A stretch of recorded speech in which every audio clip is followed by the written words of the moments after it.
नमस्कार दोस्तों, मैं ऋषि अमोक क्लासेस में आपका स्वागत और अभिनंदन करता हूं। दोस्तों, हम लोग घटना चक्र के पूर्वावलोकन को देख रहे हैं, जिसमें पोल्ट्री वाला सेगमेंट अभी हमारा चल रहा है। पोल्ट्री वाला भी सेगमेंट चल रहा है, जिसमें हम लोग सुप्रीम कोर्ट देख रहे हैं। ठीक है, सुप्रीम कोर्ट का जो कॉन्सेप्ट था दोस्तों, कॉन्सेप्ट हम लोगों ने देख चुके थे और कुछ क्वेश्चन लगभग 36 नंबर तक क्वेश्चन तक हो चुका था। अब हमें यहाँ से देखना था दोस्तों। कुछ अब आपको इन्फॉर्मेशन, जरूरी इन्फॉर्मेशन दे दूं। हम लोग साथ में ही इसमें जियोग्राफी वाला आपको चल रहा है, ज्योग्राफी का भी चल रहा है, जिसमें अब तक 3 वीडियो हो चुके हैं, आपको अपलोड हो चुके हैं।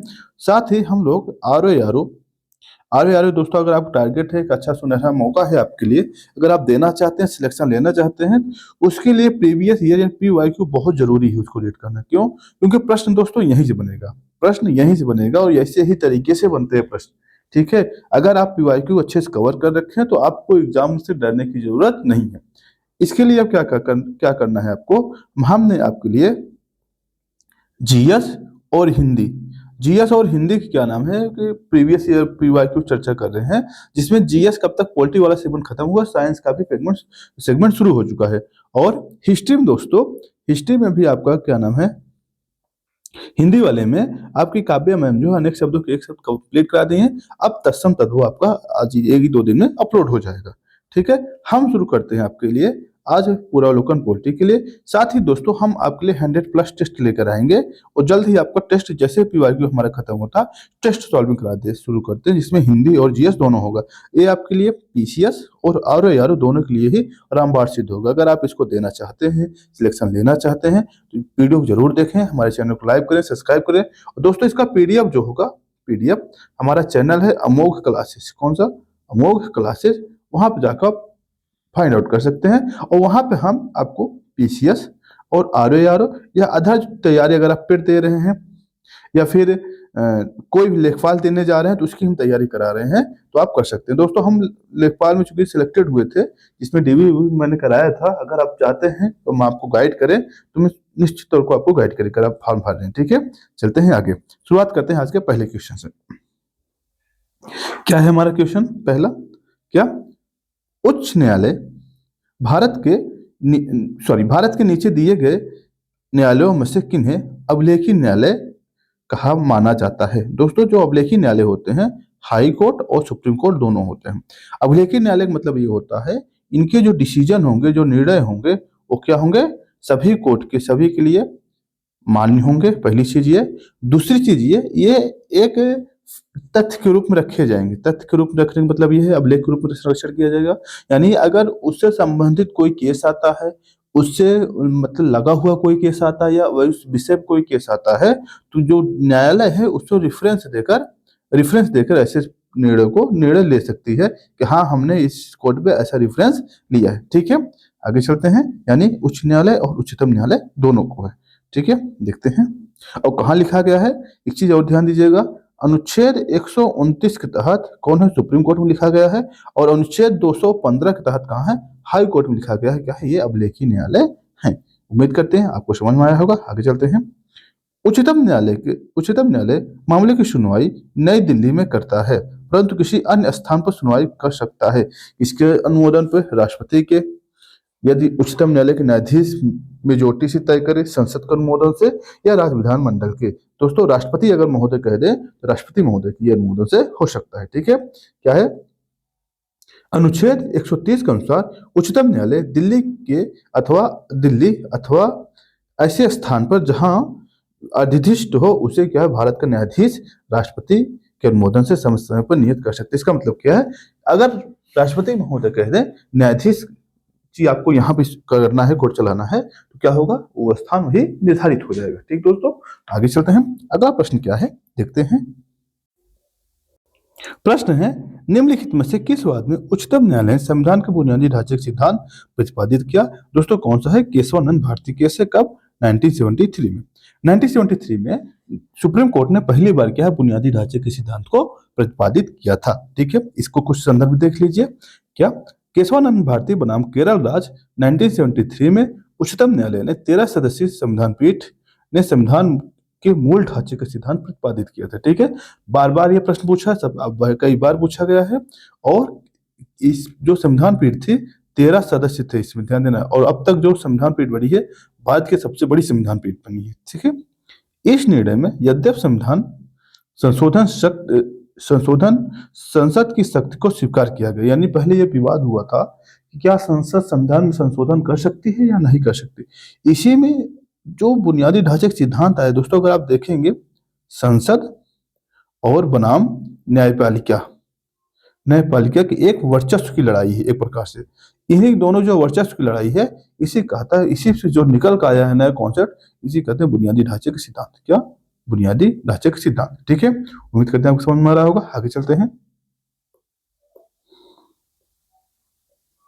क्या है? निम्नलिखित में से किस वाद में भारतीय संविधान के मूल ढांचे की अवधारणा प्रतिपादित की गई? तो जैसे देखा कौन? केशवानंद भारतीवाद। कौन सा? केशवानंद भारती। इसमें नहीं है ऑप्शन में, कौन है? केशवानंद भारती। कब हुआ है? 1973। आगे चलिएगा। आए भारतीय संविधान के निम्नलिखित अनुच्छेदों में से कौन सर्वोच्च न्यायालय के संबंधित अनुलंघनीय मौलिक ढांचे घोषित किया गया? यानी आपको यह बताना है किसके तहत ये मौलिक ढांचा है। आप बताइए। एक पहली चीज ये देखिएगा कि अनुच्छेद 32 और अनुच्छेद 226, अनुच्छेद 32, 226 और 227। अनुच्छेद 32 में क्या है? सुप्रीम कोर्ट में क्या किया जा सकता है कि आप डायरेक्ट याचिका दायर कर सकते हैं अगर आपके मौलिक अधिकारों का उल्लंघन हो रहा है तो। 226 में क्या है? 226 में है अगर हाई कोर्ट में आप डायरेक्टली दायर कर सकते हैं अगर आपके मामलों का उल्लंघन हो रहा है तो। ठीक दोस्तों, आगे चलते हैं। ठीक, आगे चलते हैं, देख लीजिएगा। अनुच्छेद 32 से 226 क्रमशः सर्वोच्च न्यायालय तथा उच्च न्यायालय में निर्दिष्ट अधिकारिता को प्रदर्शित करते हैं। अनुच्छेद 227 उच्च न्यायालय के अधीनस्थ न्यायालय तथा अधीक्षण शक्ति प्रदर्शित करता है, ठीक है। अन्य तीनों अनुच्छेदों को सर्वोच्च न्यायालय द्वारा अपने विभिन्न निर्णयों को अनुलंघन मौलिक ढांचे को घोषित किया गया, ठीक है। आगे चलिएगा। पूछा गया क्या? भारत में संविधान का मूल ढांचा या मूल संरचना या बुनियादी ढांचा जिसे कहते हैं, स्रोत कहाँ से? न्यायिक व्याख्या से। यानी कोई संविधान में कहीं लिखा नहीं, ये मत सोचिए संविधान में लिखा है, कुछ भी नहीं। सुप्रीम कोर्ट ने अपने निर्णय में दिया है। कब दिया है? केशवानंद भारती केस में, ठीक है। और उसने न्यायमूर्ति सीकरी, एक थे न्यायमूर्ति जो थे सीकरी साहब थे, उन्होंने इस कॉन्सेप्ट को लेकर आए थे। उच्चतम न्यायालय द्वारा आज तक दूसरी सबसे बड़ी पीठ कब बनी है दोस्तों? दूसरी बड़ी पीठ गोलकनाथ बनी थी। इसमें 11 सदस्य थे। कितने? 11, ठीक है। देखिएगा। और सबसे बड़ी कब बनी थी? इसमें लिखा गया है, नीचे देख लीजिएगा। केशवानंद भारती बनाम केस में जो 1973 में आया था, ये सबसे बड़ी संविधान पीठ है। जस्ट ऊपर हम लोगों ने चर्चा किया, कितना? 13 न्यायाधीश थे। और दूसरा जो उच्चतम न्यायालय दूसरी बड़ी पीठ बनी है, कौन सा है? 11 न्यायाधीश बने थे। इसमें गोलकनाथ बनाम पंजाब राजवाली में क्या तो कुल 11 सदस्य थे, ठीक है। आगे चलते हैं। क्या है? निम्नलिखित में से किस वाद में उच्चतम न्यायालय ने यह धारणा व्यक्त की कि मूल अधिकार व्यक्ति को जैसा उसे सबसे अच्छा लगे उस तरह की अपनी जिंदगी के रूपरेखा तैयार करने के लिए सक्षम बनाती है? दोस्तों ये केस था अजहर बनाम म्युनिसिपल कॉर्पोरेशन, ठीक है। क्या है? गोलकनाथ बनाम स्टेट ऑफ पंजाब 1967 सन, जो कि आप याद रखिएगा, बार बार सन पूछा जाता है, ठीक है। उच्चतम न्यायालय उपयुक्त धारणा व्यक्त की, ठीक है। इस बाद में सर्वोच्च न्यायालय ने निर्णय में कहा, क्या कहा? Foundation of fundamental rights are the primordial rights necessary for the development of human personality, ठीक। They are the rights which enable to a man to charge outside the own life and manner the like best।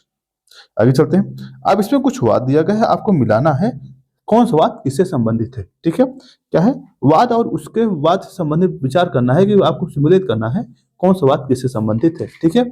देखिएगा। क्या है इसमें? पहला है इंदिरा साहनीवाद है। पहला क्या है? इंदिरा साहनीवाद है। दूसरा है विशाखावाद है। और तीसरा है मेनका गांधीवाद है। और चौथा आपका बेला बनर्जी है। अब ये ध्यान दीजिएगा कि कौन सा युग्म त्रुटिपूर्ण है, कौन सा युग्म त्रुटिपूर्ण है। इंदिरा साहनीवाद जो है दोस्तों, जो ओबीसी आरक्षण है, ओबीसी आरक्षण को लेकर था, क्रीमी लेयर, यानी पहला आपसी से आरक्षण वाला विवाद जो सामने आता है, इसी के लिए। जो विशाखा वाला वाद है दोस्तों, यानी ये सुमेलित है। विशाखा वाला दोस्त जो कार्यस्थल पर जो यौन उत्पीड़न होता है, महिलाओं का शोषण होता है, उससे संबंधित है। मेनका गांधी दोस्तों, जो आपने सुना होगा, 14, 19 और 21 को लेकर है, जिसमें आपको विदेश जाने का अधिकार भी मिलता है, उस वाले बात से संबंधित है। ठीक है, बेला बनर्जीवाद दोस्तों ये विदेश जाने के अधिकार से संबंधित नहीं है। ठीक है, अब जबकि बेला बनर्जी जो है इससे संबंधित नहीं है। और विदेश जाने वाले जो मामला है दोस्तों ये उच्चतम न्यायालय मेनका गांधी ने के ही वाद में है। किसमें है? मेनका गांधी में ही ये वाला वाद। ठीक है, याद करिएगा। आगे चलते हैं। निम्नलिखित में से निम्नलिखित कथनों पर विचार कर बताइए कौन सा एक सही है। क्या है पूछा गया प्रश्न है? सर्वोच्च न्यायालय केवल मूल अधिकारिता रखता है। अच्छा, यह केवल मूल व अपीलीय क्षेत्र अधिकार रखता है। ठीक, यह केवल परामर्श संबंधी अपीलीय क्षेत्र अधिकार रखता है, या मूल अधिकार और अपीलीय एवं परामर्श क्षेत्र अधिकार रखता है। दोस्तों जो सर्वोच्च न्यायालय इसके पास तीनों अधिकार है, मूल भी है, अपीलीय भी है, परामर्श है। ये तीनों अधिकार किसको? सर्वोच्च न्यायालय को प्राप्त है। ठीक है, आगे चलिएगा। किसके तहत? अनुच्छेद 131 तहत क्या सर्वोच्च न्यायालय को मूल अधिकारता है? मूल अधिकारिता का मतलब ये होता है जब सेंट्रल बनाम राज्य के बीच में कोई झगड़ा हो जाए। ठीक है, तो ऐसे समय क्या मूल अधिकारता होगा। ठीक, आगे चलते हैं। अपील में क्या होता है? अगर जो कोई संवैधानिक अपील हो गया, अनुच्छेद 132 लेकर 136 तक अपीलीय अधिकार है।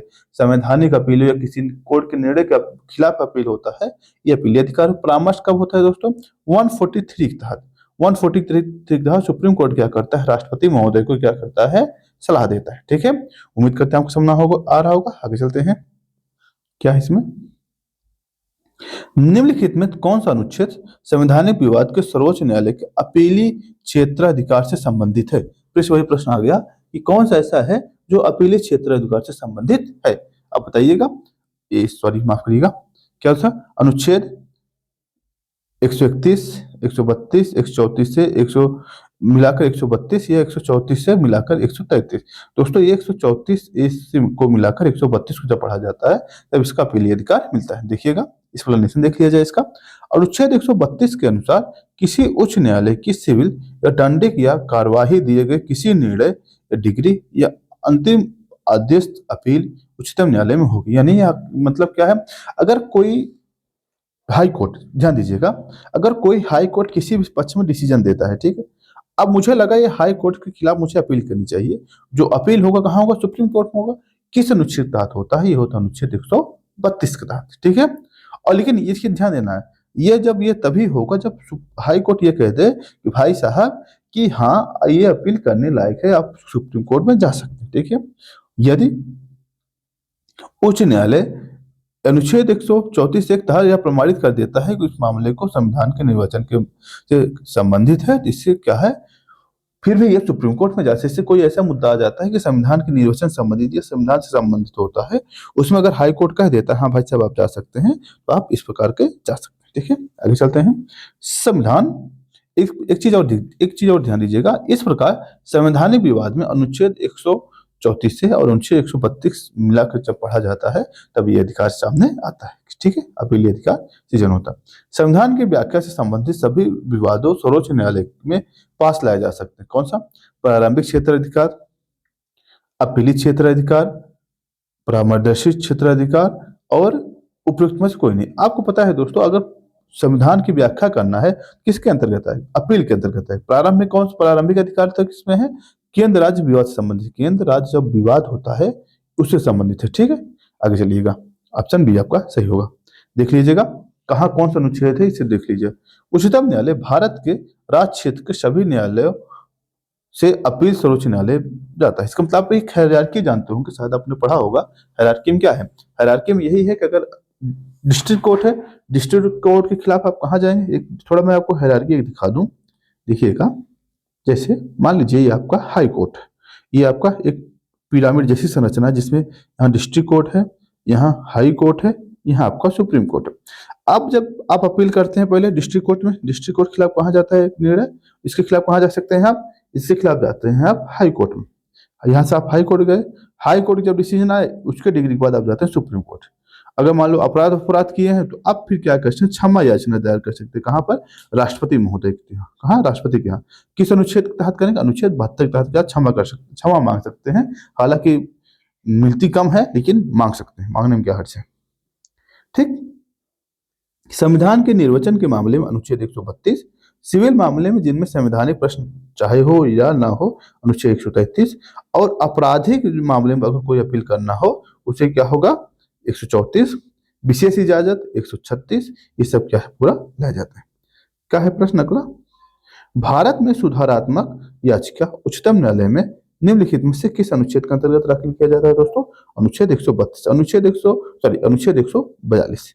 और इसी को क्या कहते हैं, इसे हम कंप्लीट जस्टिस कहा जाता है। कंप्लीट जस्टिस क्यों, क्योंकि जो सुप्रीम कोर्ट निर्णय देता है यह विधि के समान होता है। किसमें विधि मतलब लॉ, लॉ के समान होता है। ठीक है, इसका जो कानून होता है, जो डिग्री होता है, सबके लिए इन्फोर्सेबल होता है। ठीक है, देखिएगा इस एक्सप्लेनेशन देख लीजिएगा। उच्चतम न्यायालय द्वारा दिए गए निर्णय के अनुसार संविधान के अनुच्छेद 137 और 142 के तहत किसी वाद या विषय पर न्याय करने के संदर्भ में उच्चतम न्यायालय में सुधारात्मक याचिका दाखिल की जा सकती है। ठीक है, यह याचिका सर्वोच्च न्यायालय के किसी अंतिम निर्णय के पश्चात उसकी समीक्षा याचिका के खारिज किए जाने के बाद किया जा सकता है। ठीक है, यानी जब ये मतलब ये कहा जा रहा है 142 में कहा जा रहा है, आप पूर्ण न्याय के लिए, पूर्ण न्याय कंप्लीट जस्टिस का ना, आप कंप्लीट जस्टिस की कॉन्सेप्ट कहते हैं, क्या कहते हैं, कंप्लीट जस्टिस। बार बार पूछा गया प्रश्न है, कंप्लीट जस्टिस किस प्रश्न, किस कॉन्सेप्ट, एक बार फिर से देखिएगा। क्या अनुच्छेद 137 एवं अनुच्छेद 142 तहत वाद या विषय में आप पूर्ण न्याय के लिए उच्चतम न्यायालय में एक सुधारात्मक जो याचिका होती है वो दायर कर सकते हैं। ठीक है, यह याचिका सर्वोच्च न्यायालय के किसी अंतिम निर्णय के पश्चात उसकी समीक्षा याचिका रिव्यू खारिज किए जाने के बाद दाखिल किए जा सकती है। यानी अगर मान लीजिए सुप्रीम कोर्ट ने निर्णय दे दिया किसी बात पे और फिर पुनर्विचार भी कर लिया, उसके बाद भी फिर से आप अपील कर सकते हैं। वो कौन सा अनुच्छेद है आपका, अनुच्छेद 142, इसी के कंप्लीट जस्टिस कहा जाता है। आगे चलते हैं। संविधान के अनुच्छेद 137 के तहत उच्चतम न्यायालय को संसद द्वारा बनाई गई किसी विधि, अनुच्छेद 145 के अधीन बनाए गए नियम के तहत रहते हुए अपने द्वारा सुधार किए गए निर्णय या दिए गए आदेश को पुनर्विलोकन करने की, परिवर्तित करने की शक्ति प्राप्त है। ठीक है, आगे चलिएगा। यानी कि ये अपने निर्णय को सुधार कर सकता है। यानी मान लीजिए सुप्रीम कोर्ट ने, सोचिए पहले एक अपराधी था, ठीक, अपराधी ने जब सुप्रीम कोर्ट गया, एक मामला उसके खिलाफ गया, तो सुप्रीम कोर्ट ने पहली बार कहा इसको हम 10 साल की सजा देते हैं। कितने, 10 साल की सजा देते हैं। अब हुआ क्या कि अब ऐसा समय आ गया कि बाद में फिर से इस अपराधी ने याचिका दायर किया। अब सुप्रीम कोर्ट को लगा यार पिछली बार हम जो इसको निर्णय दिए थे कुछ गड़बड़ी की हुई थी मुझसे, या इसको और कम सजा देना चाहिए। सुप्रीम कोर्ट क्या करे कि इस सजा को घटाकर मान कर दिया 5 साल। ठीक है, इस प्रकार जो परिवर्तन का अधिकार है केवल किसको है, सुप्रीम कोर्ट को ही है। ठीक है, आगे चलते हैं। आगे चलिएगा। उच्चतम न्यायालय द्वारा सुनाए गए निर्णय या दिए गए आदेश के पुनर्विलोकन के बारे में निम्नलिखित कौन सा कथन सही है। क्या है, यानी जब सुप्रीम कोर्ट कोई आदेश दिखाता है या पुनर्विलोकन करना है, उससे संबंधित कौन सा सही है। भारत के राष्ट्रपति को ऐसा निर्णय या आदेश के पुनर्विलोकन का अधिकार प्राप्त है। उच्चतम न्यायालय को अपने द्वारा सुनाए गए निर्णय या दिए गए आदेश का पुनर्विलोकन करने की शक्ति प्राप्त है। ठीक है, आगे क्या है, मंत्रिमंडल को भारत के राष्ट्रपति की अनुमति या उच्चतम न्यायालय के निर्णय आदेश के पुनर्विलोकन करने का अधिकार है। अच्छा, उच्चतम न्यायालय को अपने निर्णय या आदेश को पुनर्विलोकन करने का अधिकार नहीं, क्या है, उच्चतम न्यायालय जो है अपने ही अधिकार क्या है, बदलने का अधिकार है। ठीक है, अपने ही मतलब जो निर्णय देता है उसको पुनर्विलोकन करने का अधिकार, यानी ऑप्शन बी आपको क्या हो जाएगा, सही हो जाएगा। ठीक है, आगे चलते हैं। अगला प्रश्न है, भारत को उच्चतम न्यायालय के निर्णय के संदर्भ में क्या सही है। क्या, सर्वोच्च न्यायालय को अपने निर्णय को परिवर्तित करने का अधिकार है। बिल्कुल, यानी सुप्रीम कोर्ट क्या कर सकता है, अपने निर्णय को बदल सकता है। ठीक है, आगे क्या, सर्वोच्च न्यायालय को अपने निर्णय परिवर्तित करने का अधिकार नहीं, ऐसा कुछ नहीं है, यही ऑप्शन आपका सही, आगे मत सोचिए। ठीक है, आगे चलते हैं। कौन सा प्रश्न इसमें देखिएगा, यह प्रश्न है आपका IAS 2019 का प्रश्न है। देखिए बहुत गजब प्रश्न है। क्या है, भारत के संविधान के संदर्भ में सामान्य विधियों के अंतर्विष्ट प्रतिषेध अथवा निर्बंधन अथवा उपबंध अनुच्छेद 142 के अधीन संवैधानिक शक्तियां प्रतिषेध अथवा निर्बंधन के तहत कार्य नहीं कर सकते। ठीक है, यानी क्या, ऊपर से क्या होगा, यानी संविधान जो है ऐसी सामान्य विधि या प्रतिषेध, निर्बंधन या उपबंध अनुच्छेद 142 के अधीन शक्तियों को प्रतिषेध नहीं कर सकते। कौन सा काम ऐसा है जिससे हम प्रतिषेध नहीं कर सकते। क्या है, देखिए इसका अर्थ क्या हो सकता है, भारत के निर्वाचन आयोग द्वारा कर्तव्यों का, आप अगर आपको ये पता होगा 142 के अंतर्गत सुप्रीम कोर्ट का वर्णन है। आप थोड़ा सा भी दिमाग लगाइएगा, 142 के अंतर्गत क्या है, सुप्रीम कोर्ट है, आपको पता है। अगर सुप्रीम कोर्ट है महोदय, तो यहाँ उच्चतम न्यायालय निर्वाचन आयोग को कोई मतलब ही नहीं, ये ऑप्शन अपने आप कट गया। चूंकि आईएएस का प्रश्न देखिए कितना बारीकी अंतर क्या है, यहाँ उच्चतम न्यायालय है, ये ऑप्शन आपका सही हो सकता है। भारत में गंभीर वित्तीय संकट, ऐसा कोई मामला नहीं है। कुछ मामले राज्य विधानमंडल, यहाँ विधानमंडल का भी प्रावधान नहीं है, यानी अनुच्छेद ऑप्शन बी आपका सही है। ठीक है, ये क्या है, एलिमिनेशन मेथड है, लेकिन आपको आंसर क्या है इसका डिटेल देखते हैं क्या है। संविधान का अनुच्छेद 142 में प्रावधानित है, नहीं ऐसा प्रावधान किया गया है, क्या किया गया है, उच्चतम न्यायालय अपनी अधिकारिता का प्रयोग करते हुए ऐसी डिग्री पारित कर सकेगा या आदेश दे सकेगा जो उसके समक्ष लंबित वाद को या विषय पर पूर्ण न्याय करने के आवश्यक हो, यानी वह ऐसा आदेश या ऐसी डिग्री पारित कर सकेगा जिससे उस विधि में या उस अपराधी को या उस मामले को कंप्लीट जस्टिस हो। ठीक है, पहली चीज ये। दूसरी चीज है, इस प्रकार पारित डिग्री या किए गए आदेश भारत के राज्य क्षेत्र में सर्वत्र ऐसी रीति से संसद द्वारा बनाई गई किसी विधि द्वारा उसके अधीन विहित किया जाए।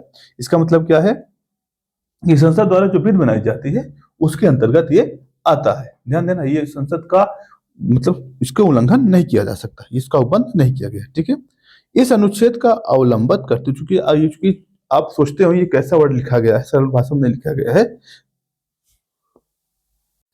क्योंकि पॉलिटी के सेगमेंट है, कुछ संवैधानिक वर्ड लिखे गए हैं, उससे परेशान मत होइएगा। ठीक है, इसी अनुच्छेद के अवलंब लेते हुए सर्वोच्च न्यायालय ने भोपाल गैस त्रासदी से संबंधित यूनियन कार्बाइड मामले में पीड़ितों को $470 मिलियन का मुआवजा दिया था। यानी जो इस अनुच्छेद है इसका प्रयोग करके इसने डिसीजन दिया था कि भाई साहब आपको इतना पैसा देना चाहिए।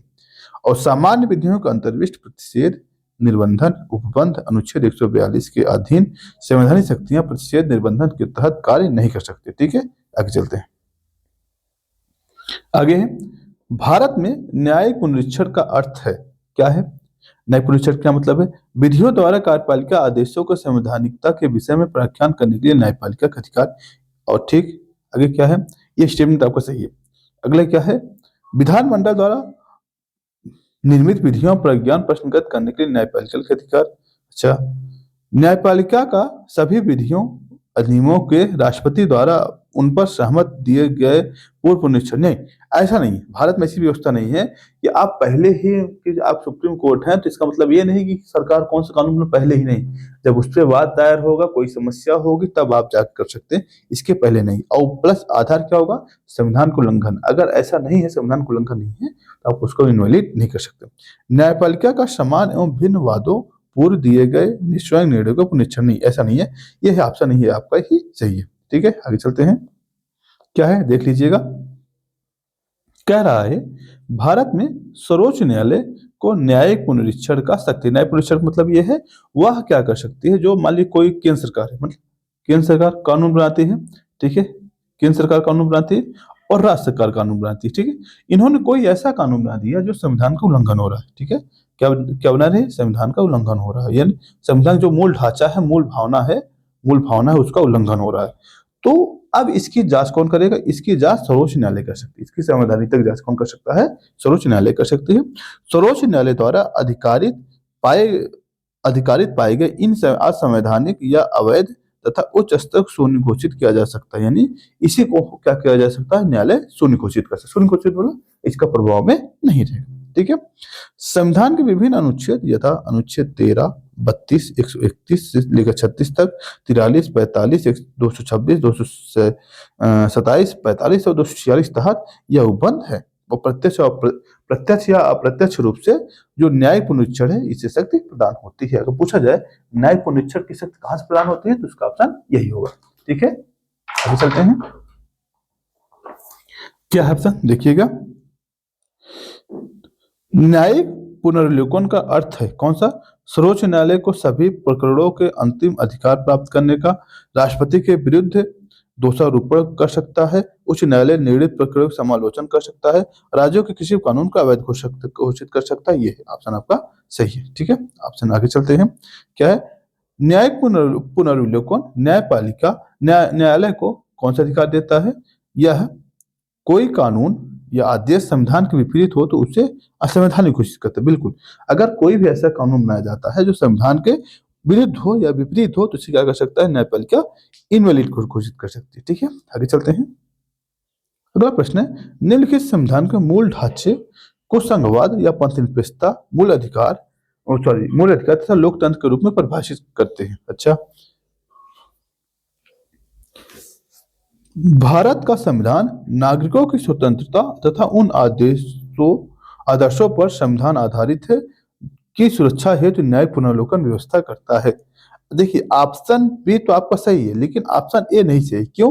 ऑप्शन इसलिए नहीं चाहिए क्योंकि परिभाषित नहीं करता है। जो भारत के संविधान है इन सब शब्दों को परिभाषित नहीं करता। हाँ, वर्ड दिया गया है, टर्म दिया गया है, लेकिन इसका परिभाषित नहीं है। ठीक है, ऑप्शन बी आपका सही। इसमें देखते हैं क्या है इसका। ठीक है, इधर आइएगा, क्या है देखिएगा। भारत के संविधान में कहीं भी मूल ढांचे को परिभाषित नहीं किया गया, यानी पूरे संविधान में कहीं भी मूल ढांचे संविधान पे मतलब नहीं दिया गया है। कहाँ है ये? केशवानंद भारती वाद जब हुआ था दोस्तों, उसी समय ये निर्णय लिया गया था। केशवानंद भारती बनाम केरल राज्यवाद में 1973 में निर्णय सुनाते हुए सर्वोच्च न्यायालय की पीठ द्वारा यह किया गया था। ठीक है, भारत का संविधान नागरिकों की स्वतंत्रता, उनके आदर्शों जिन पर संविधान आधारित है की सुरक्षा हेतु न्याय पुनर्विलोकन की व्यवस्था करता है। ठीक है, यानी वो क्या कर सकता है, इसी समय न्याय पुनर्विलोकन की शक्ति प्राप्त देता है। ठीक है, आगे चलते हैं। भारत में न्यायिक पुनर्विलोकन की शक्ति किसके द्वारा दिया गया है दोस्तों? ये किसके द्वारा दिया गया है? किसके द्वारा? यह है सर्वोच्च न्यायालय और उच्च न्यायालय, सुप्रीम कोर्ट और हाई कोर्ट को है। सभी नहीं कर सकते। ठीक है, सब नहीं कर सकते। आगे चलते हैं। यही बार बार प्रश्न आ रहा है, फिर से न्यायिक पुनर्विलोकन बार बार ये, हाँ ये प्रश्न नया है। न्यायिक पुनर्विलोकन प्रचलित है कहाँ? भारत और यूएसए में। भारत और यूएसए में। यूके में संसद संप्रभु हुई, ध्यान देना, वो यूरोप में संसद संप्रभु हुई। अगर संसद किसी पुरुष कहे कि भाई साहब ये स्त्री है, ठीक है, या फीमेल है, तो न्यायपालिका की हिम्मत नहीं है, मतलब वो नहीं कह सकती नहीं अभी साहब ये स्त्री है, आप गलत देख रहे हैं, ऐसा नहीं, क्योंकि वहां क्या संसद संप्रभु है, ऐसा लिखा गया है। डायसी की नकाब पढ़ेंगे उसमें लिखा गया है। ठीक है, आगे चलते हैं। नीचे दिए गए कथनों में दिए गए कथन विचार कीजिए। भारत में न्यायिक पुनरीक्षण क्षेत्र सीमित है। ठीक है, भारतीय संविधान कुछ उधार की वस्तुएं हैं और उत्तर पे चयन कीजिए। आप बताइए कौन सा ऑप्शन सही है? दोनों सही, किसके सही है? इसमें देखिए दोनों सही, लेकिन स्पष्टीकरण नहीं देता। क्यों? क्योंकि एक दूसरे से कथन सहमत ही नहीं है। न्याय पुनरीक्षण सीमित तो है, बट कहाँ ऐसा नहीं दिया गया। भारत संविधान तो लिया गया, ये अलग अलग कॉन्सेप्ट पे दिया गया। ठीक है, चलते हैं। क्या है? भारत में न्यायिक पुनरीक्षण का क्षेत्र अमेरिका की तुलना में सीमित है। हालांकि केशवानंद भारती बनाम वाद 1973 में मेनका गांधीवाद और आदि के बाद सर्वोच्च न्यायालय द्वारा क्रमिक रूप से पुनरीक्षण का क्षेत्र विस्तारित किया गया है, लेकिन फिर भी यह सीमित क्यों है? क्योंकि संविधान के दायरे में आप किसी भी विधि को असंवैधानिक तभी घोषित कर सकते हैं जब यह संविधान का उल्लंघन कर रही हो। अगर संविधान का उल्लंघन नहीं कर रही है तो आप उसे नहीं घोषित करते। इसलिए क्या कहा जाता है, इसका प्रमुख कारण क्या? विधि का सम्यक प्रक्रिया, due to process of law, due to process of law के सिद्धांत को अपनाया गया। और कहाँ सही है? संविधान के। ठीक है, और एक जो आपको जो कॉन्सेप्ट है कहाँ से लिया गया है? यह भारतीय संविधान में विधि द्वारा स्थापित प्रक्रिया, ये कहाँ से लिया गया? जापान के, जहां से कहाँ से? जापान के संविधान से लिया गया है। इससे ये आपका पुनरीक्षण का सिद्धांत मिलता है। ठीक है, आगे चलते हैं। भारतीय संविधान द्वारा न्यायिक पुनर्विलोकन का आधार क्या है? विधि द्वारा स्थापित प्रक्रिया। विधि द्वारा स्थापित प्रक्रिया भी जस्ट ऊपर हम लोगों ने देखा है। कैसे? देख लीजिएगा। भारतीय संविधान के अनुच्छेद 13, 32, 131 से 136 तक, 143, 45, 226, 227 से 332 तक जो न्याय पुनर्विलोकन की व्यवस्था निहित है, यानी इन अनुच्छेदों में क्या है? न्याय पुनर्विलोकन की शक्ति मिलती है। कह रहा है भारत में न्यायिक पुनर्विलोकन का आधार विधि द्वारा स्थापित प्रक्रिया। कौन सा है? विधि द्वारा स्थापित प्रक्रिया है। ठीक है, इसके तहत न्यायालय यह परीक्षण करता है कि कोई भी विधि संविधान के विधि द्वारा प्रदत्त शक्तियों के संगत रूप में बनाई गई है या नहीं, यह अनुमोदन प्रक्रिया अनुसरण करती है। अगर मतलब मान लीजिए विधि द्वारा नहीं है, संविधान के अनुसार नहीं है, क्या किया जा सकता है? उसको इनवैलिड घोषित किया जा सकता है। ठीक है, अगला प्रश्न क्या है? कोई भी संविधान कानून भारतीय सर्वोच्च न्यायालय द्वारा असंवैधानिक घोषित किया जा सकता है यदि कब? वर्तमान द्विस्तरीय संघीय व्यवस्था के स्थान पर 3 स्तरीय व्यवस्था स्थापित करता है। अच्छा, विधि की समझ क्षमता का अधिकार को अनुच्छेद भाग 3 से हटाकर संविधान अन्यत्र कहीं रखता है। अच्छा, कार्यकारी संसदीय व्यवस्था के स्थान पे अध्यक्षतात्मक व्यवस्था का रखता है। सर्वोच्च न्यायालय को भार को कम करने हेतु संघीय अपीली का स्थापित करता है। इसमें क्या होगा, जो अगर विधि की क्षमता का अधिकार है, क्या है, हमारे मूल अधिकार है। क्या है, ये मूल अधिकार है। ठीक है, अगर हमारा विधि की क्षमता यानी जो समता का अधिकार, समझिए कौन सा, समता का अधिकार है, अगर समता के अधिकार को आप हटा देते हैं, मौलिक अधिकार को हटा देते हैं और कहीं और लिख देते हैं, क्या है, हमारे बुनियादी ढांचे के सिद्धांत के अंतर्गत है। क्यों? कि उन्होंने हमारी फंडामेंटल राइट का उल्लंघन किया है। ठीक है, उम्मीद करते हैं आपको समझ में आएगा। आगे चलते हैं। क्या है, देखिएगा, कोई भी संविधान संशोधन कानून या भारतीय सर्वोच्च न्यायालय द्वारा असंवैधानिक घोषित किया जा सकता है। कब? यदि वह विधि की समझ समता के अधिकार को अनुच्छेद 3 से हटाकर उस संविधान में कहीं लिख किया जाए। क्यों? क्योंकि भाग 3 जो है अनुच्छेद 13(2) के उल्लेख है। क्यों? क्योंकि ये क्या है, फंडामेंटल राइट है। ठीक है, संविधान की व्याख्या करने के अंतिम अधिकार किसे है दोस्तों? सर्वोच्च न्यायालय को। किसको है? सर्वोच्च न्यायालय को। आगे चलते हैं। भारत के संविधान का अक्षर किसे कहा जाता है? सर्वोच्च न्यायालय कहा जाता है। किसको कहा जाता है? सर्वोच्च न्यायालय को। आप ये मत सोचिएगा कि सर राष्ट्रपति क्यों नहीं, इसमें राष्ट्रपति नहीं है। ठीक है, बार बार वही प्रश्न आ रहा है। आगे चलते हैं। ठीक है, नया प्रश्न क्या है? ये प्रश्न आपके लिए नया है, देखते हैं क्या है। नीचे 2 कथनों दिए गए हैं, जिनमें से एक कथन ए तथा दूसरे कथन आर कहा गया, कारण कहा गया। क्या? केंद्रीय कानूनों को संवैधानिकता की वैधता के संबंध में सर्वोच्च न्यायालय की अनन्य अधिकारिता है कि नहीं है? सर्वोच्च न्यायालय की अनन्य अधिकारिता नहीं दोस्तों, अनन्य अधिकारिता नहीं है, बल्कि क्या है, संवैधानिक अधिकारिता है। मतलब क्या है, सीमित है। संवैधानिक है मतलब संवैधानिक है और सीमित है ये। ठीक है, और सर्वोच्च न्यायालय संविधान के संरक्षक है। आप देखिएगा, अब दोनों स्टेटमेंट सही है, बट पहला स्टेटमेंट क्या है, इसमें गलत है। पहला गलत है, दूसरा सही। ठीक है, सर्वोच्च न्यायालय संविधान संरक्षक तो है, बट क्या है, अनन्य अधिकार नहीं है। क्यों? क्योंकि आप किसी अधिकार को मतलब किसी कानून तभी इनवैलिड घोषित कर सकते हैं जब वो संविधान का उल्लंघन कर रहा है। देखिएगा, एक्सप्लेनेशन देख लीजिए इसका। क्या है, सर्वोच्च न्यायालय भारतीय संविधान का प्रहरी या संरक्षण कहा जाता है। केंद्रीय कानूनों की संवैधानिकता के संदर्भ में सर्वोच्च न्यायालय के साथ साथ उच्च न्यायालय को भी अधिकारिता प्राप्त है। ठीक है, सर्वोच्च न्यायालय की तरह उच्च न्यायालय भी संसद अथवा राज्य विधानमंडल द्वारा अधिनियमित तथा किसी कानून की वैधता का परीक्षण करता है। ठीक है, संविधान के उपबंधों के अनुसार न होने पर उसे असंवैधानिक घोषित कर सकता है। अभी काफी देर से हम लोग यही बार बार चर्चा कर रहे हैं। ठीक है, क्या है, आगे चलते हैं। निम्नलिखित मामलों में से पूछा गया है, उच्च न्यायालय और उच्चतम न्यायालय की अधिकारिता के अंतर्गत आते हैं। क्या आते हैं? क्या है, केंद्र और राज्यों के बीच विवाद, राज्यों के परस्पर विद्या, मूल अधिकारों का परिवर्तन, उस और संविधान के उल्लंघन का संरक्षण। क्या होगा? संविधान के उल्लंघन का संरक्षण होगा। क्यों? क्योंकि यह बार बार यही आपके अधिकार आता है, मतलब कि इसी का आधार पर क्या कर सकते, न्यायालय अपने अधिकारिता के अंतर्गत लेता है। ठीक है, आगे चलते हैं। सॉरी, माफ करिएगा।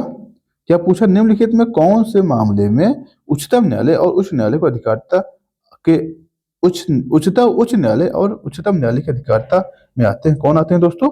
मूल अधिकार। कौन आते हैं? मूल अधिकार के प्रवर्तन। ठीक है, आगे चलते हैं। क्या है इसका एक्सप्लेनेशन देख लीजिएगा। भारतीय संविधान के 3 भाग में वर्णित भाग 3 में वर्णित क्या है, मूल अधिकार है। इसकी रक्षा का अनन्य अधिकार किसके पास है? सुप्रीम कोर्ट के पास है। कैसे? अनुच्छेद, ध्यान दीजिएगा, अनुच्छेद 32 के तहत सुप्रीम कोर्ट में डायरेक्ट मतलब याचिका दायर कर सकते हैं। अनुच्छेद 226 तहत आप हाई कोर्ट में डायरेक्ट याचिका दायर कर सकते हैं। कब? जब आपका फंडामेंटल राइट उल्लंघित हो रहा हो। ठीक है, आगे चलो। और इसके अनुसार क्या करेगा, इनके पास 5 प्रकार के रिट मतलब जारी करने का अधिकार है। कौन सा? एक है बंदी प्रत्यक्षीकरण होता है, दूसरा परमादेश होता है, तीसरा प्रतिषेध होता है, फिर उत्प्रेषण होता है, फिर अधिकार पृच्छा होता है। ठीक है, आगे चलते हैं। आगे क्या है, भारतीय संविधान के किस अनुच्छेद का सर्वोच्च न्यायालय भारतीय नागरिकों के मौलिक अधिकारों की सुरक्षा करता है? दोस्तों, अभी जस्ट ऊपर के अनुच्छेद 32। ठीक है, आगे चलिएगा। विधायी शक्तियों के संघीय सूची के संविष्ट किसी विषय के संबंध में उच्चतम न्यायालय के अधिकार क्षेत्र को बढ़ाने का अधिकार दिया गया है। किसको दिया गया है? संसद को। किसको दिया गया है? संसद को। यह अधिकार क्षेत्र जो बढ़ा सकता है, कौन बढ़ा सकता है? संसद ही बढ़ा सकता है, और कोई नहीं बढ़ा सकता। ठीक है, संविधान का अनुच्छेद 138 तहत संसद विधि द्वारा उच्चतम न्यायालय की अधिकारिता और किसी शर्त के वृद्धि कर सकती है। यानी अब ये ध्यान देना है, कहाँ लिखा गया, अनुच्छेद 138 लिखा है, कहा गया है अनुच्छेद 138 लिखा गया, क्या कहा गया है, इसमें ये कहा गया है कि संसद किसी भी समय उसकी अधिकारिता को बढ़ा सकती है, अधिकार क्षेत्र को बढ़ा सकता है, किसके, संसद के, ठीक है, मतलब क्या नाम है इसका, सुप्रीम कोर्ट के, ठीक है। आगे चलते हैं, भारत के सर्वोच्च न्यायालय का क्षेत्राधिकार किसके द्वारा बढ़ाया जा सकता है, जस्ट उत्तर देखा, संसद के द्वारा, किसके द्वारा, संसद के द्वारा, ठीक है। आगे चल, संसद द्वारा प्रस्ताव पारित कर संसद द्वारा विधि बनाकर, ध्यान दें, विधि बनाकर किया जा सकता है, न कि प्रस्ताव पारित करके, ठीक है। आगे चलते हैं, संविधान के अंतर्गत उच्चतम न्यायालय से विधि के प्रश्न पर राय लेने के किसके अधिकार है दोस्तों, राष्ट्रपति की। कौन सा अनुच्छेद, अनुच्छेद 143। अनुच्छेद 143 तहत क्या कर सकता है, राष्ट्रपति सर्वोच्च न्यायालय से सलाह ले सकता है, ठीक है। देखिएगा, भारतीय संविधान का अनुच्छेद 143(1) के तहत भारत के राष्ट्रपति को विधि तथा तथ्य के व्यापक महत्व के प्रश्न पर सर्वोच्च न्यायालय के परामर्श लेने की शक्ति प्राप्त है, ठीक है। आगे चलिएगा, किसके तहत, अनुच्छेद 143 तहत। फिर वही प्रश्न है कि उच्चतम न्यायालय और उच्च न्यायालयों के न्यायाधीशों की नियुक्ति तथा स्थानांतरण के लिए परामर्श प्रक्रिया के संबंध में राष्ट्रपति ने उच्चतम न्यायालय को एक अभिदेशन दिया है।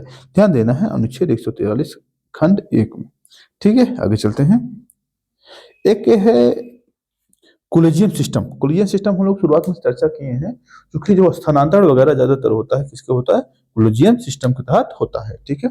क्या इसमें, वर्ष 1998 में उच्चतम न्यायालय तथा उच्च न्यायालयों के न्यायाधीशों की नियुक्ति स्थानांतरण के लिए परामर्शी प्रक्रिया के संबंध में राष्ट्रपति ने उच्चतम न्यायालय को एक अभिदेशन या आदेश अनुच्छेद 143 खंड 1 के तहत किया, ठीक है, जिसे 3 जजेस केस के नाम से प्रसिद्ध है। जो आपको पता है, ये 4 केसेस चला, 3 जजेस केस, सेकंड जजेस केस और 4th जजेस केस, ठीक है। इसी प्रकार से ये बात चला है, ठीक है। आगे चलते हैं, क्या है, उच्चतम न्यायालय की परामर्शी अधिकारिता के विषय में निम्नलिखित कौन सा कथन सही है। आपको ये जो 4 स्टेटमेंट दिए गए हैं, आपको देखना है कौन सा का प्रश्न है। ये IAS 1994 का प्रश्न क्या है, उच्चतम न्यायालय के लिए यह बाध्यकारी है कि वह राष्ट्रपति के द्वारा निर्देशित किसी भी मामले का अपना मत व्यक्त करे ना, ऐसा नहीं है, उच्चतम न्यायालय इसके लिए बाध्य नहीं है। दूसरा क्या है, परामर्शी अधिकारिता की शक्ति के अधीन प्राप्त किसी निर्देश पर उच्चतम न्यायालय की पूर्ण पीठ सुनवाई करती है। पूर्ण पीठ सुनवाई करती है, इसका मतलब क्या है, इसका मतलब ये है कि लगभग 5 सदस्य होंगे जो उसको परामर्श देंगे, ठीक है। स्टेटमेंट आपका क्या है, सही है। अगला क्या, परामर्शी अधिकारिता का अधीन प्राप्त निर्देश पर व्यक्त किया हुआ उच्चतम न्यायालय मत सरकार पर बाध्यकारी नहीं। यस, यानी ये स्टेटमेंट आपकी सही है कि जो निर्णय दिया, जो परामर्श दिया सुप्रीम कोर्ट ने, ये राष्ट्रपति माने या ना माने, उसकी इच्छा है। ऐसा नहीं हो सकता सुप्रीम कोर्ट ये नहीं कहते भाई साहब आप क्यों मुझसे सलाह लिए, अगर आपको मानना ही नहीं तो आपने मुझसे सलाह क्यों मांगा, ऐसा कोई अर्ज नहीं किया जा सकता, ठीक है। उम्मीद करते हैं आपको समझ में आ रहा होगा। आगे चलते हैं, क्या है प्रश्न, आगे देखिएगा। ऑप्शन इसमें बी 2 और 3 दोनों सही है, ठीक है। आगे चलिएगा, क्या है, अनुच्छेद 143 के अंतर्गत राष्ट्रपति सर्वोच्च न्यायालय के 2 प्रकार के विषयों पर सलाह मांग सकता है। पहला क्या, लोक महत्व विषय पर, दूसरा किसी पूर्व संवैधानिक संधि या समझौते या समकक्षी विषय पर, ठीक है। प्रथम मामले में परामर्श देना सर्वोच्च न्यायालय के लिए बाध्यकारी नहीं है, यानी अगर आप किसी लोक महत्व, आप मुझसे परामर्श मांगते हैं, मैं आपको दूं, ये जरूरी नहीं है, ठीक है। दूसरा क्या, किंतु द्वितीय मामले में यह परामर्श अवश्य देता है, यानी द्वितीय मामले में कब, जब कोई संवैधानिक संधि या कोई बात हो तो उस पर क्या हो, परामर्श देना उसके लिए आवश्यक होता है, ठीक है। और इसके लिए कम से कम 5 सदस्य पूर्ण होना, जो संविधान पीठ है कम से कम 5 सदस्य का होना अनिवार्य है, ठीक है। न्यायालय द्वारा यह परामर्श सरकार के बाध्यकारी नहीं होता, ठीक है। इसके लिए सरकार बाध्यकारी नहीं है, मतलब अगर सुप्रीम कोर्ट ने जो परामर्श दिया सरकार माने, ये जरूरी नहीं है, ठीक है।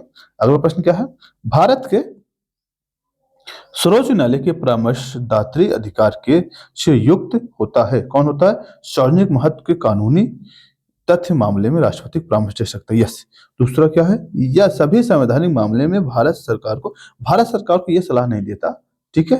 अगला क्या है, विधिक मामले में प्रधानमंत्री को सलाह नहीं देता, राष्ट्रपति, ये ध्यान देना केवल राष्ट्रपति को सलाह देता। अगर आप इतना स्टेटमेंट पढ़ लिए होते, सिर्फ एक वर्ड पढ़े होते राष्ट्रपति, तो ऑप्शन आपका क्या हो जाता, सही हो जाता, ठीक है। क्या है, भारत का उच्चतम न्यायालय कानून तथा तथ्य के मामले में राष्ट्रपति को सलाह परामर्श देता है। कब देता है? अपनी पहल पर, तभी जब ऐसा परामर्श के लिए कहा जाए, तभी जब मामला नागरिक के मूलभूत अधिकारों से संबंधित हो, और तभी जब मामला देश की एकता अखंडता से संबंधित हो, जब उससे मांगा जाए। अब परामर्श आप किसी को सलाह का देते हैं, भारतीय है ना, भारतीय किसी भी सलाह किसी भी समय दे सकते हैं, ऐसा नहीं है। जब उनसे मांगा जाए कि भाई साहब आप मुझे सलाह दीजिए, तभी वो देंगे, वैसे ज्ञान छाड़ने के लिए नहीं बैठे हैं। ठीक है, ऐसा नहीं कि अब हमारा मन है तो चलिए आपको ज्ञान बांटे, भाई साहब आप कहाँ हैं। ठीक है, देखिएगा इसमें क्या है, अनुच्छेद 143(1) के तहत भारत का उच्चतम न्यायालय कानून या तथ्य के मामले में राष्ट्रपति को परामर्श देता है। किसको देता है? राष्ट्रपति को परामर्श देता है। जब राष्ट्रपति उससे ऐसा परामर्श के लिए मांगता है, यानी अगर कहेगा न उसको नहीं चाहिए निर्णय, तो आप जबरदस्ती उसको परामर्श नहीं दे सकते। ठीक है, आगे चलते हैं। इस अनुच्छेद के अनुसार यदि किसी समय राष्ट्रपति को प्रतीत होता है कि विधि या तथ्य का कोई प्रश्न उत्पन्न हुआ है या उत्पन्न होने की संभावना है, तो ऐसी प्रकृति का और ऐसे व्यापक महत्व का है, तो उस पर उच्चतम न्यायालय अपनी राय समचीन कर सकता है, उन्हें दे सकता है। ठीक है, मतलब कब दे सकता है? जब उसको पता हो कि ऐसी कोई समस्या आ गई, विधि संबंधित कोई या संवैधानिक संबंधित कोई मुद्दा आ गया है, तो वैसे राष्ट्रपति उसको सलाह, मतलब सर्वोच्च न्यायालय उसको सलाह देगा। ठीक है, फिर कह रहा है वह उस प्रश्न को विचार करने तथा उच्च न्यायालय को निर्देशित कर सकता है। ठीक है, वह न्यायालय को सुनवाई के पश्चात उचित समझता है। ठीक है, आगे चलते हैं। आगे अगला प्रश्न क्या है? कथन है दिए हुए, विचार करना है। क्या? भारत का उच्चतम न्यायालय भारत के राष्ट्रपति को विधि अथवा तथ्यों के विषय में सलाह देता है। ठीक है, स्वप्रेषण पर व्यापक लोक महत्व के हित में किसी विषय पर वह, यदि वह कोई ऐसा सलाह मांगता है। ठीक है, या केवल यदि विषय नागरिक के मूल अधिकारों से संबंधित है। अगर ऐसा कुछ हो, किस पे सलाह मांग सकता है? ध्यान देना, जब वो सलाह मांगता हो और लोक महत्व पर या किसी ऐसे विषय जो नागरिक मूल अधिकारों से संबंधित है। नागरिक मूल अधिकारों नहीं, बल्कि क्या है, जब वह ऐसे सलाह मांगता, ऐसे बेफालतू सलाह नहीं दे सकते। ठीक है, आगे चलते हैं। गुजरात गुजरात विधानसभा के चुनाव 2002 में स्थगित करने के चुनाव आयोग के निर्णय को अधिमान्यता पर उच्चतम न्यायालय की राय जानने के लिए राष्ट्रपति ने उच्च न्यायालय से अनुरोध किया। ठीक है, भारत संविधान कौन सा अनुच्छेद है? अनुच्छेद 143 है। कौन सा? अनुच्छेद 143 है। जस्ट हमने देखा क्या है, मैं भारत के संविधान के प्रति सच्चा विश्वास, सच्ची निष्ठा रखूंगा, भारत की संप्रभुता अखंडता को बनाए रखूंगा, अपने पद के कर्तव्य के निर्वहन करूंगा और संविधान और कानून की रक्षा करूंगा। यह शपथ कौन करता है दोस्तों? भारत का मुख्य न्यायाधीश करता है। ठीक है, आगे चलते हैं। देश के किसी भी न्यायालय में चल रहे वादों को अन्यत्र भेजने का अधिकार किसके पास है? सर्वोच्च न्यायालय। अन्यत्र मतलब कहीं भी भेजा जा सकता है, किसके द्वारा भेजा जा सकता है? सर्वोच्च न्यायालय का अधिकार है। ठीक है, आगे लिखिए। अब आगे आपके सामने कुछ वाद दिया गया है। अब आपको बताना है कौन सी किससे संबंधित है। कि A.K. गोपालन वाद, रोमेश थापर केस, शंकरी प्रसाद, चंपकाई दोराई राजन। ठीक है, देखिएगा। A.K. गोपालन निवारक अवरोध की प्रक्रिया है, रोमेश थापर स्वतंत्रता और भाषण पर है, शंकरी प्रसाद संविधान संशोधन पे है, और चंपकाई दोराई राजन शिक्षण संस्थानों में प्रवेश हेतु। ठीक है, आगे चलिएगा। अगला प्रश्न है, कौन सी वाद जमी, थोड़ा मुझे लगता है मिसमैच है। देखिएगा क्या है, क्या इसमें कोमेश्वर सिंह, मुझे लगता है इसको छोड़ देना चाहिए, इसको छोड़ दीजिएगा। आगे चलते हैं। ठीक है, इंदिरा साहनी बनाम भारत संघ मुकदमे सर्वोच्च न्यायालय किसने निर्णय से संबंधित? तो दोस्तों कौन सा आरक्षण, कौन से आरक्षण से संबंधित है? किससे आरक्षण से? ओबीसी आरक्षण जो होता है इसके संबंधित, सरकारी नौकरियों में आरक्षण संबंधित है। ठीक है, कब हुआ था इसको देख लीजिएगा एक बार, हल्का सा एक्सप्लेनेशन देख लीजिएगा। इंदिरा साहनी बनाम भारत संघवाद 1992 में सर्वोच्च न्यायालय की 9 सदस्यीय संविधान पीठ ने निर्णय नौकरियों के ओबीसी आरक्षण पर जो सरकार ने निर्णय लिया था, उस पर जो निर्णय आया था कौन सा था? वो किस केस में आया? इंदिरा साहनी वाद में आया है। और सर्वोच्च न्यायालय ने यह निर्णय अनुच्छेद 15(4) अनुच्छेद 16(4) के तहत कुल 50% सीमा को अधिक नहीं होना चाहिए। यानी उन्होंने ये कहा, इसी निर्णय में इसने कहा था, यानी इसी वाद में सुप्रीम कोर्ट ने यह कहा था, भाई साहब आरक्षण दे दीजिए ओबीसी को, लेकिन 50% से आप आरक्षण नहीं दे सकते। ठीक है, आगे चलते हैं। क्या है, हाल ही में उच्चतम न्यायालय के प्रवासी पंचायत निर्धारण अधिनियम 1983 को संविधान किस अनुच्छेद के अंतर्गत केंद्र के पावन कर्तव्य का उल्लंघन और असंवैधानिक घोषित किया है? कौन है दोस्तों? अनुच्छेद 355। कौन सा अनुच्छेद? 355 क्या है?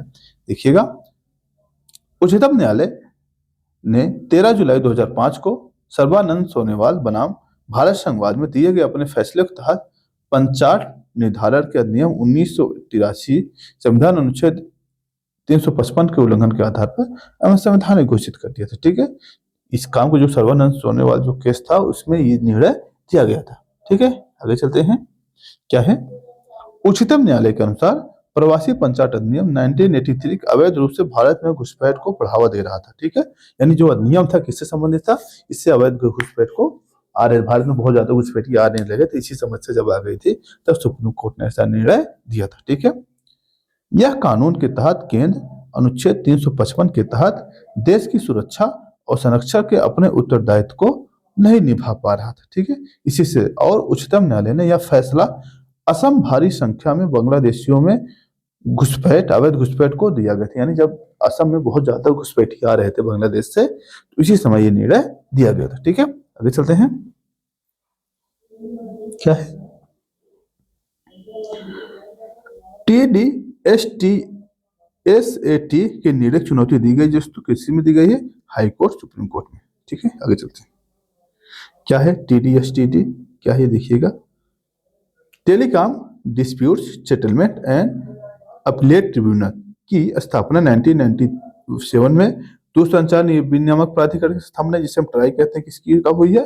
2000 में हुई है। ठीक है, संशोधन द्वारा किया गया है। इसका उद्देश्य दूरसंचार के किसी वाद विवाद में समाधान करना था। ठीक है, आगे चलते हैं।